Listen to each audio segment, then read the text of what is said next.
오늘 본문도 우리에게 익숙한 본문이지요. 우리가 지난 대림절부터 시작해서 마태복음을 가지고 계속 주일 말씀을 나누고 있습니다. 이 과정은 우리 사순절과 부활절 때까지 계속 갈 겁니다. 예수님의 탄생에서부터 예수님의 십자가 죽음까지요. 우리가 그렇게 마태복음에 기록된 예수님의 이야기를 우리가 주일 말씀을 통해서 살펴보고 있는데, 오늘 말씀은 특이한 표현이 있어서 사실은 교회를 다니지 않고 예수님을 믿지 않는 사람들도 잘 아는 본문일 겁니다. 오늘 본문의 골자는 여러분들 이미 알고 계시지요. 예수님께서 혼자 사역하지 않으시고 12명의 제자를 택하여 부르십니다. 그 중에 베드로와 안드레, 야고보, 요한을 가장 먼저 부르셨는데, 본문의 내용은 이렇습니다. 예수님께서 우리가 지난주에 살펴보았던 대로 가버나움이라고 하는 곳에서 사셨어요. 그러니까 예수님께서 늘 방랑만 하신 것이 아니에요. 오히려 나사렛이라는 동네에서 갈릴리 가나를 거쳐 가버나움이라고 하는 곳으로 삶의 보금자리를 옮기신 겁니다. 거기에서 오래 사시면서 때로는 이 지역, 때로는 저 지역으로 우리가 선교 여행을 가듯이 그렇게 3년을 지내셨죠. 그리고는 마지막에 예루살렘으로 이동해 가셔서 십자가 죽음을 맞이하셨습니다. 그렇게 갈릴리 가버나움이라고 하는 동네에 사시면서 아마도 예수님께서는 그 지역 사람들을 잘 살펴보셨던 것 같아요. 그러다 특별히 눈에 띄는 네 사람, 베드로와 안드레, 야고보, 요한을 제자 삼기로 결단을 하셨습니다. 근데 그 만남의 장면이 참 특이합니다. 예수님과 이 네 사람은 어쩌면 오며 가며 서로 이렇게 얼굴은 익숙할지도 몰라요. 그러나 이 네 사람의 반응으로 보니까 예수님이랑 친밀도가 있지는 않았던 것 같아요. 근데 어느 날 예수님께서 그들에게 가십니다. 그리고는 이렇게 말씀하시죠. 나를 따라오라. 내가 너희를 사람 낚는 어부가 되게 하리라. 그래, 이 이야기를 들은 네 사람이 즉시 모든 걸 버려두고 그물과 배와 심지어는 아버지까지, 어부에게 그물과 배는 전 재산과 같고 아버지는 하늘이 지어준 인연인데 그것까지도 다 그 자리에 내버려 두고 인륜을 저버렸다는 것은 아니지만 그래도 즉시로 떠나서 예수님을 따라갔다라고 하는 이야기. 여러분들은 이 이야기를 어떻게 보십니까? 도대체 제자들은 무엇에 이끌려 그 모든 것들을 버려두고 예수님을 따라갔던 것일까요? 또 사람 낚는 어부란 어떤 의미일까요? 그런데 우리가 이 말씀을 오늘 이렇게 잘 살펴보아야 하는 이유가 있습니다. 그 이유는 바로 예수님의 삶을 우리가 지난번에 나누었던 것처럼 공생애라는 단어가 더 우리에게 익숙하지만 하나님 나라의 복음을 전하는 것을 선교라고 할 때 예수님은 그야말로 하나님 나라가 가까이 왔음을 전하셨기 때문에 예수님의 공생의 삶을 선교적인 삶이라고 표현할 수 있다고 했습니다. 그 삶에 오늘 예수님께서 이 네 명의 제자들 동참하기를 요구하시는 거예요. 내가 그 선교적인 삶을 사니까 너희도 나와 같이 선교적인 삶을 살자라고 초대를 하시는 거죠. 그러니까 이 제자들의 삶 역시도 선교적인 삶이 된다. 그러니까 이 제자들도 우리가 이야기하는 선교적 교회다라고 할 수 있는 건데, 이들의 이 선교적인 삶의 시작점이 오늘 본문인 거예요. 우리도 이제 명절을 보냈고 다시 우리의 믿음의 띠를 졸라매고 다시 복음 앞에 서듯이 다시 우리가 선교적 삶을 살기로 다짐하고 결단하면서 어떤 시작을 하는 출발점이라고 할 때 오늘 말씀은 우리에게 굉장한 의미를 가지죠. 자, 그런데 오늘 말씀의 제목이 뭡니까? 선교적 교회의 선행 조건이라고 합니다. 선교적 교회는 그냥 이루어지는 것이 아니에요. 선교적인 삶은 그냥 살아낼 수 있는 것이 아니란 말입니다. 선교적인 삶을 살기 위해서는 앞서는 그 조건이 있는 거예요. 선교적 교회를 우리가 이루기 위해서는 선교적 교회가 그냥 하늘에서 뚝 떨어지는 것이 아니라 우리가 미리 해야 되는 어떤 것이 있다 이 말입니다. 그게 오늘 본문에 드러난다 이거죠. 자, 오늘 본문에서 우리가 눈여겨보아야 하는 표현은 무엇인가? 그러면 말씀의 제목이 언지라는 대로 우리가 선교적 교회, 선교적인 삶을 위해서 먼저 해야 되는, 이루어야 하는 선행 조건은 무엇인가? 여러분도 오늘 본문 중에 어떤 표현이 눈에 들어오십니까? 많은 사람들은 사람 낚는 어부라고 하는 이 표현을 신비롭게 쳐다봅니다. 때로는 보이스피싱에 비유하기도 합니다. 그러나 본문이 예수님께서 사람 낚는 어부라고 이렇게 표현하신 이유는 다른 데 있는 거죠. 그것은 이들의 삶이 이제부터는 완전히 바뀔 것을 암시하는 것이며 그들의 삶이 어떻게 바뀔 것인가를 알려주는, 그 네 사람의 직업이 어부이기 때문에 그들이 듣자마자 바로 이해할 수 있는 표현으로 이런 이야기를 하신 거죠. 그들은 원래 자기 생업을 위해서, 자기 인생을 위해서, 자기 먹을 것을 위해서 바다에서 물고기를 잡아다가 배에 모아들이는 그런 어부들이었죠. 그러나 이제 그들의 삶이 어떻게 바뀝니까? 하나님 나라를 위해서, 자기 인생이 아닌 하나님 나라를 위해서, 내 목숨을 위해서가 아닌 하나님의 영광을 위해서 이제는 물고기, 생선이 아니라 많은 영혼들을 모아들이면 죽는 배가 아니라 모아들이면 살리는 구원의 방주와 같은 그런 인생으로 모아들이는, 그런 육신의 어부에서 영혼의 어부로 바뀐다라는 표현을 하신 거죠. 그러나 오늘 말씀에서 우리가 나누는 이 선교적 교회라는 주제 안에서는 사람 낚는 어부가 중요한 것이 아닙니다. 우리가 그보다 더 앞에 만나는 그 어떤 표현이 더 중요하다는 거죠. 자, 그것이 어떤 표현인가 알아보기 위해서 우리 오늘 본문 말씀 19절을 함께 읽어보도록 합시다. 시작. 나를 따라오라. 내가 너희를 사람을 낚는 어부가 되게 하리라 하시니. 아멘. 자, 사람을 낚는 어부라는 표현은 우리 화면에서 두 번째 줄에 있어요. 그보다 앞서는 무언가가 있다고 했습니다. 그러면 첫 번째 줄에 어떤 표현이 있습니까? 예수님께서 말씀하시되 나를 따라오라. 나를 따라오라.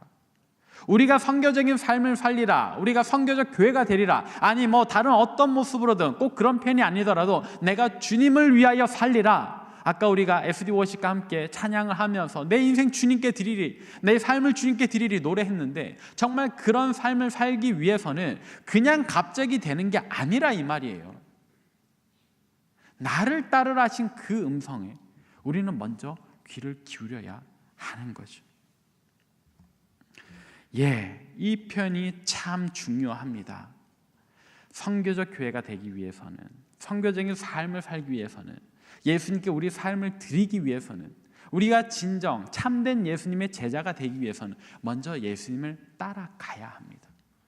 예수님 말씀하셨습니다. 나를 따라오라. 내가 너희를 사람 낚는 어부가 되게 하리라. 이 두 번째 표현도 오늘 우리가 잘 들어야 돼요. 무슨 이야기인가? 예수님은요 이렇게 얘기하지 않으셨어요. 얘들아, 너희 오늘부터 사람 낚는 어부야.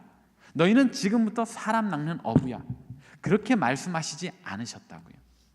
예수님을 만난 그 순간 그 즉시로 이들의 삶이 확 변했는가? 아니란 말이에요.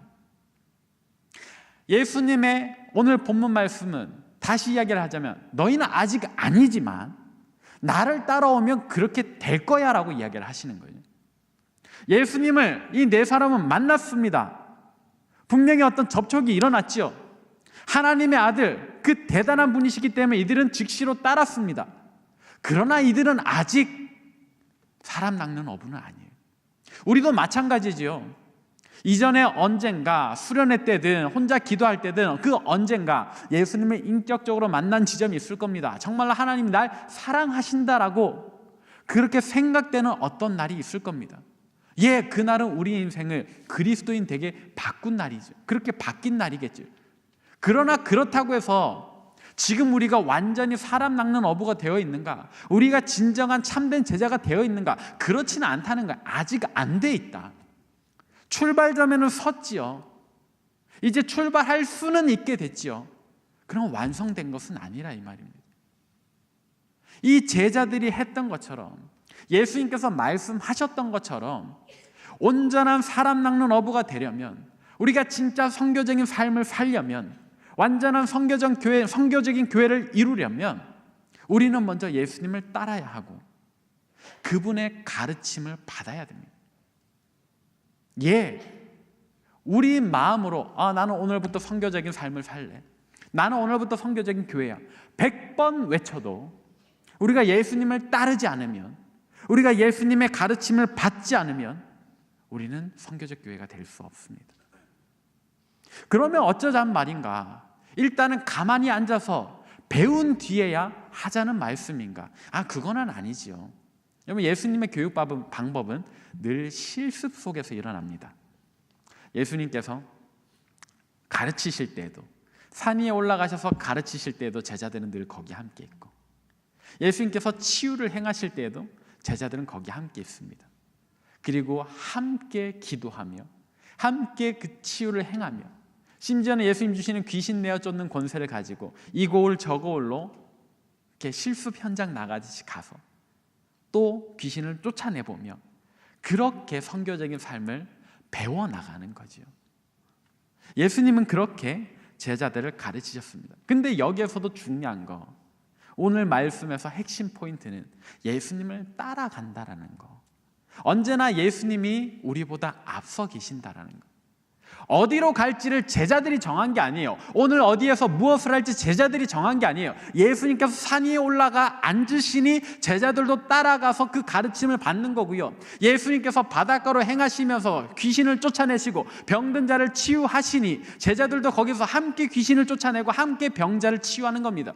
예수님께서 저쪽으로 가자 하시면 저쪽으로 가는 거고요. 예수님께서 이쪽으로 가자 하시면 예수님을 따라서 가는 거예요. 언제나 예수님이 앞장서 계시는 거죠. 당연한 이야기를, 아마도 이런 말씀을 여러분 오늘 처음 듣는 것이 아닐 텐데 왜 목사님이 이렇게 침 튀겨 가시며, 침이 보이십니까 혹시? 저는 보여요. 제 입에서 이렇게 나가는 게, 이렇게 침을 토해 가면서까지 전하는가? 그 이유가 있어요. 왜냐하면 이 가르침은 우리 머리에만 머물고요, 우리의 성품과 우리 실제 행동은 다르게 나오기 때문이에요. 왜냐? 여러분 다 아시잖아요. 우리는 한국인입니다. 한국인이 가지는 고질적인 병은 뭐예요? 빨리빨리 병이에요. 선교적 교회가 돼야 된다. 그래, 뭐 할까? 뭐 하자. 그냥 가버리는 거예요. 아직 예수님은 따라오라 말씀하셨는데 예 하고 그냥 가버리는 것 같은 그런 상황을 우리가 만들고 있다는 거예요. 그 따르심의 즉시로, 그 부르심의 즉시로 따라갔다. 우리가 가장 은혜 받는 구절은 그 즉시로라는 단어잖아요. 근데 예수님께서는 따르라는 말에는 즉시 반응하기를 원하셨으나 내게 배움을, 내게 가르침을 얻기도 전에 가버리기를 원하신 것은 아닌 거거든요. 근데 우리는 그럴 때가 많아요. 이번에 우리 청년교회 뭐 할까? 뭐 하자. 아웃리치 뭐 하자. 그냥 우리끼리 생각해가지고 우리끼리 계획 짜버리고 우리끼리 뭔가를 실현해버릴 때가 있지는 않은가. 저는 그런 적이 있습니다. 그래서 오늘 이 자리에서 제 과거의 부끄러운 경험을 하나 이야기하고자 합니다. 저도 중등부 시절이 있었습니다. 그때 제가 갑자기 회장이 됐어요. 네, 저는 어려서부터 회장에 어울렸던 사람인가 봅니다.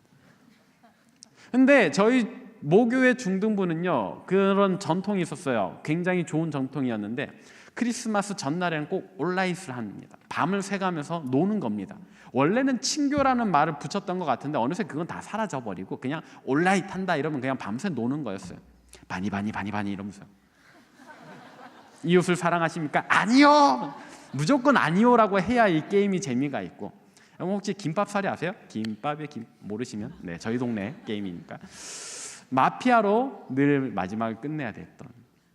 근데 이게 그냥 자연스럽게 모였거든요. 중학교 1학년 입학하고 그해 겨울에 그냥 선배들이 오라 그래서 갔어요. 그래 밤새 재밌게 놀았어요. 2학년 때도 그렇게 놀았어요. 근데 3학년이 됐는데 새로 오신 전도사님께서 그 얘기를 들으시고 좀 그러셨나 봐요. 저를 부르셨어요. 준혁아, 올해도 온라잇을 해라. 그래서 사실 그 이야기 굉장히 반가웠습니다. 왜냐하면 이전에 어른들은 중학생들끼리 남녀가 모여서 밤새 논다는 거에 굉장한 이제 불편함을 가지고 계셨어요. 걱정도 되고. 그래서 그 온라잇을 못하게 하기 위해서 그 추운 겨울에 보일러도 안 틀어주시고 전기도 내려버리시고, 그럼 이제 우리는 후레쉬를 가져다 놓고 이제 놀았거든요. 추우니까 카페트를 막 20장, 30장 이렇게 덮어가면서 막 그렇게 놀았거든요. 근데 전도사님께서 다 지원해 주신다는 거예요. 보일러 틀어줄게, 불 켜도 돼, 예산도 줄게. 네가 회장이니까 이번 크리스마스 온라잇을 정말 멋지게 만들어봐. 정말 성탄절에 어울리게 진짜 재밌게 한번 해봐. 알겠습니다 하고 그날 예산을, 그 하룻밤 쓰는데 예산을 제가 30만 원을 탔어요. 그때 당시엔 굉장히 컸습니다. 하룻밤 정말 재밌게 놀았어요. 애들이 다 막 재밌었다고 난리가 났어요. 야, 이게 막 엄청 재밌었어요. 저는 우리 정주영 목사님 한때 이렇게 장래희망의 레크레이션 강사하셨다고. 저도 그때는 제게 그런 기질이 있는 줄 알 정도로 막 잘했던 것 같아요. 그 다음 날 아침에 굉장히 뿌듯함이 있었는데 전도사님이 저를 조용히 부르셨습니다. 중야가 잠깐만. 저는 굉장한 칭찬을 해주실 줄 알고 갔는데 그날 아주 박살이 났습니다.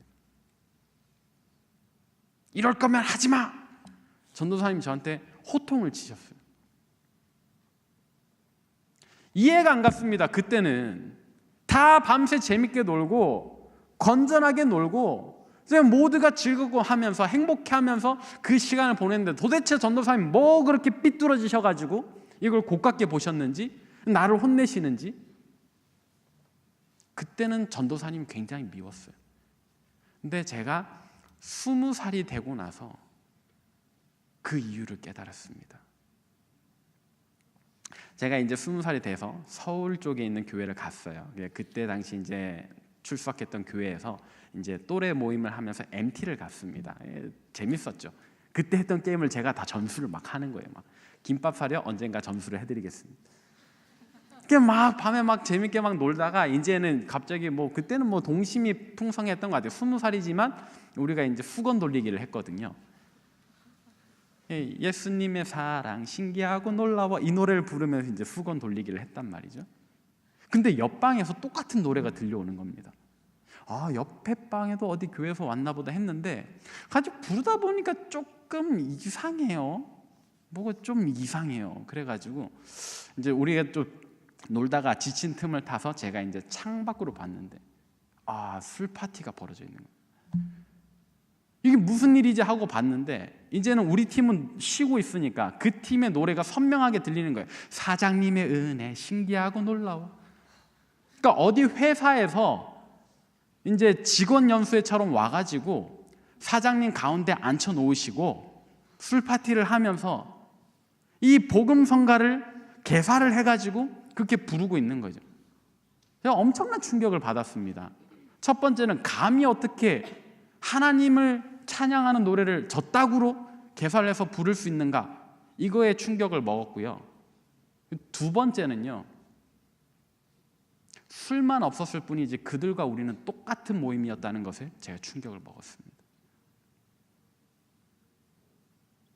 그들은 차라리 사장님 앉혀다 놓으시고 사장님 좋으시라고, 듣기 좋으시라고 그런 노래라도 만들어서 불렀지, 제가 있었던 그 또래 모임에서 예수님은 전혀 없었어요. 예수님의 은혜 신비하고 놀라워 노래만 불렀지 그 모임에 예수님은 낄 틈이 전혀 없었다고요. 그냥 저희끼리 친하고 재밌고 우리끼리 친교는 됐죠. 우리끼리 좋은 시간 됐어요. 그러나 정작 예수님은 그 자리에 안 계신다. 아니, 끼지도 못하게 만들어버렸다. 근데 노래가 무슨 상관이에요? 복음성가를 부른다고 거기 예수님이 계세요? 아니요, 없어요. 어쩌면 예수님도 그 모임에 끼고 싶으셨는지 모르겠는데 예수님을 팽개쳐버리고 우리끼리 수건 돌리기 했던 거죠. 그냥 어쩌면 우리가 하려는 거창한 계획, 대단해 보이는 아이디어, 그런 것들도 저의 경우와 같은 그런 행사가 되어버릴 수도 있습니다.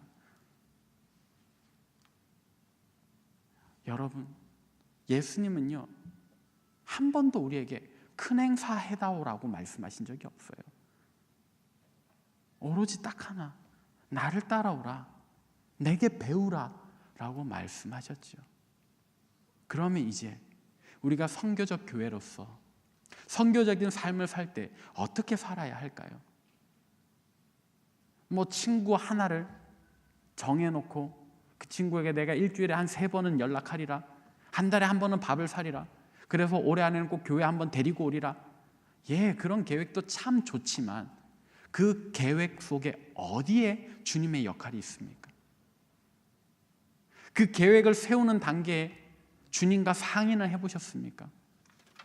어쩌면 예수님께서 그런 걸 안 원하실지도 모른다라는 생각을 혹시 해보지 않으셨습니까? 전도인데 당연히 예수님 원하시죠. 아니요, 여러분. 어쩌면 예수님은 다른 사람의 전도보다 우리가 먼저 예수님 따르기를 원하실지도 몰라요. 우리가 예수님 한 번도 쫓아가지도 않아놓고 그냥 많은 사람들 데려다 앉혀놓으면 그게 무슨 영향력이 있습니까? 생각나는 사람이 한 사람 있습니다. 제가 이제 21살, 2살, 3살 때 이제 군 복무를 집에서 하느라 공익근무요원이라서 이제 모교에 다시 봉사를 할 수 있게 됐습니다. 제가 회장으로 섬겼던 그 중등부에 좋은 기억이 있고 추억이 있어서 봉사를 했어요. 근데 엄청난 시험이 드는 겁니다. 제가 아니라 많은 이 사람들이 어떤 한 분 때문에 시험이 들었어요. 그분은요 3년 동안 전도왕을 하셨습니다. 전도를 엄청 많이 하셨어요. 근데 어떤 사람을 전도해 왔느냐, 저희 동네 공원이랑 공원에는 다 깡패들이 이제 거점을 마련해 놓는데 주일날 아침에 그 공원들을 다니면서 그 깡패들을 패거리로 몰고 오는 겁니다. 어떤 상황인지 아시겠죠? 이제 저희 동네에서 제일 유명한 공원 이름은 무지개 공원입니다. 무지개 공원에 가면 중학생인데 오토바이를 타는 그런 아이들이 한 20명이 모여요. 주일날 아침에. 그리고 하루 종일 거기를 장악하고 있는 겁니다. 그 20명을 다 데리고 오는 거예요. 어떻게? 교회 가면 돈 준다. 쉽죠? 가서 1시간만 앉아있으면 거기에서 10,000원씩 준다. 애들이 교회 오는 거예요. 일단 등록을 하는 거예요. 매주 20명, 30명씩 깡패들이 옵니다. 깡패들이 와서 예배 시간에 막 앞에 애들 막 쿡쿡 찌르고 예배 끝나면 걔네들 무지개 공원으로 끌고 가고 저는 쫓아가서 우리 애들 건져오고 이게 1년, 2년, 3년 동안 반복이 되는 거예요. 그분이 3년 동안 데리고 온 불량 청소년이 150명입니다. 저는 150명과 매주 싸워야 되는 거예요. 어떤 애들은 저한테 경고도 합니다. 밤길 조심하라고. 저는 밤에 안 다니죠. 생각해 보십시오. 150명이 저를 그렇게 노려보는데 여러분 다니실 수 있겠어요? 그렇게 된다니까요. 자, 이 이야기에서 중요한 거, 그렇게 데리고 오는 거를 과연 주님이 좋아하실까? 그분은요 웃기게도 예배 참석 안 하세요. 어떤 예배도요. 전도해야 되니까. 깡패들 교회 데리고 와야 되니까. 예배 시간에 걔들이 거기 있으니까 거기 가서 애들 다 끌어다가 여기 데려다 놓고 자기는 또 다른 공원에 가는 거예요.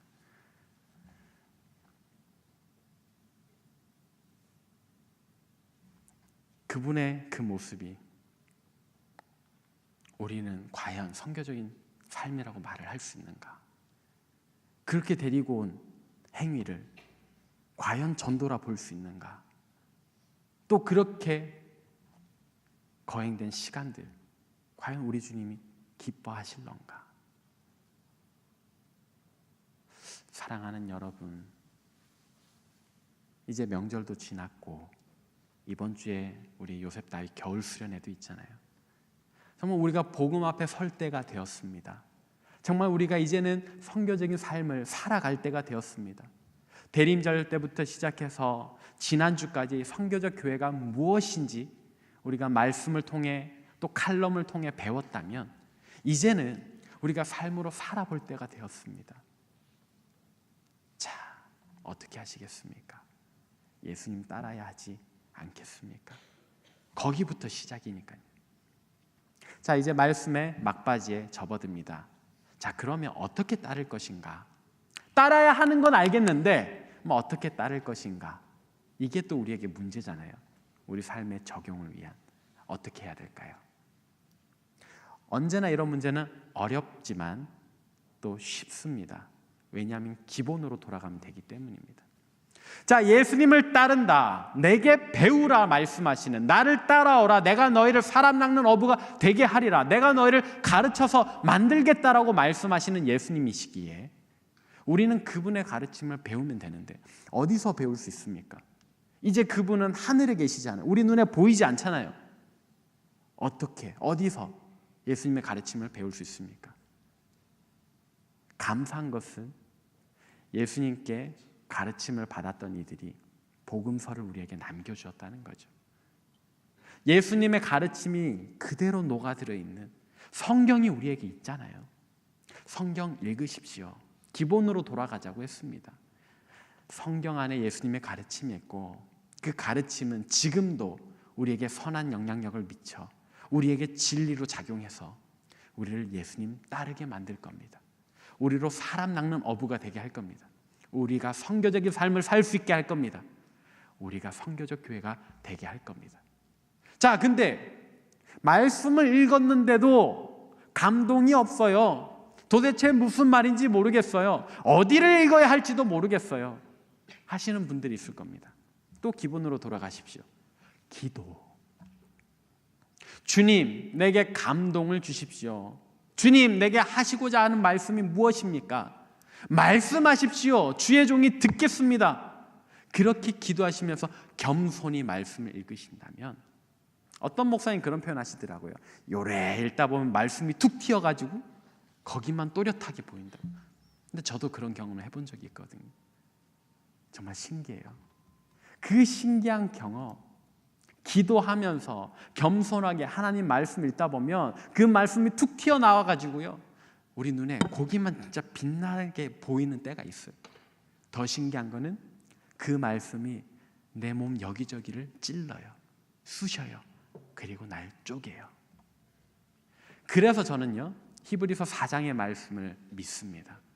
우리 같이 한번 읽어볼까요? 히브리서 4장 12절입니다. 함께 읽습니다. 시작. 하나님의 말씀은 살아있고 활력이 있어 좌우의 날선 어떤 검보다도 예리하여 혼과 영과 및 관절과 골수를 찔러 쪼개기까지 하며 또 마음의 생각과 뜻을 판단하나니. 아멘. 기도하면서 말씀 읽으면 정말로 이 히브리서 4장 12절이 이야기하는 것처럼 내 관절들을 찔러 쪼개는, 내 영과 혼과 생각까지도 다 쪼개버리는 그런 살아계신 하나님의 말씀을 누릴 수 있다니까요. 여러분, 이번 한 주 동안에 그 말씀 누리기를 사모하십시오. 여러분, 오늘부터요, 정말로 이렇게 예수님 따르고자 다짐하시고 결단하시고 말씀과 기도로 주님 앞에 서서 주님의 가르침을 배우십시오. 그러면 우리는 선교적인 삶을 살 수 있게 됩니다. 그러면 우리는 선교적 교회를 이룰 수 있게 됩니다. 이것이 바로 선교적인 삶, 선교적인 교회의 선행 조건입니다. 여러분, 말씀 읽으시겠습니까? 네, 대림절부터 우리가 마태복음 시작했다고 했습니다. 부활절까지 우리가 마태복음으로 이 주일 말씀을 쭉 끌고 갈 건데요. 여러분, 일상 속에서도 말씀을 읽으십시오. 묵상하십시오. 기도하면서, 겸손하게 기도하면서 마태복음 한번 쭉 읽어보세요. 그리고 예수님께서 가르쳐 주시는 대로 우리 말과 행동을 바꿔봅시다. 그러면 진짜로 말씀이 우리를 새롭게 한다니까요. 그러면 진짜로 우리가 선교적 교회를 이룰 수 있다니까요.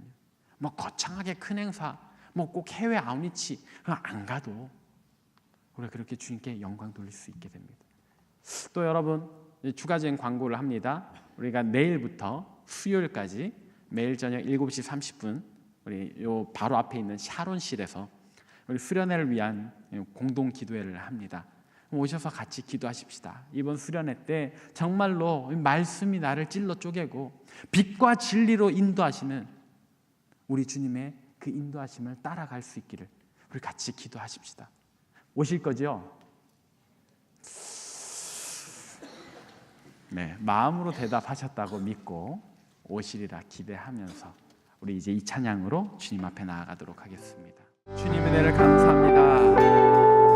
하나님, 우리에게 선교적인 삶, 선교적 교회로 살고자 하는 그런 의지 주심 감사합니다. 대저 우리가 무엇이간데 우리에게 그렇게 고귀한 삶을 바라게 하셨습니까?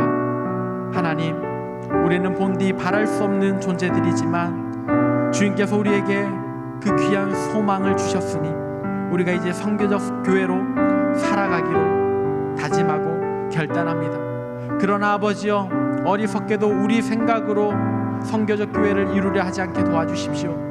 예수님 없이 우리끼리만 모여서 증거하며 우리끼리만의 어떤 행사를 해놓고 주를 위해서 했다고 착각하지 않게 도와주옵소서.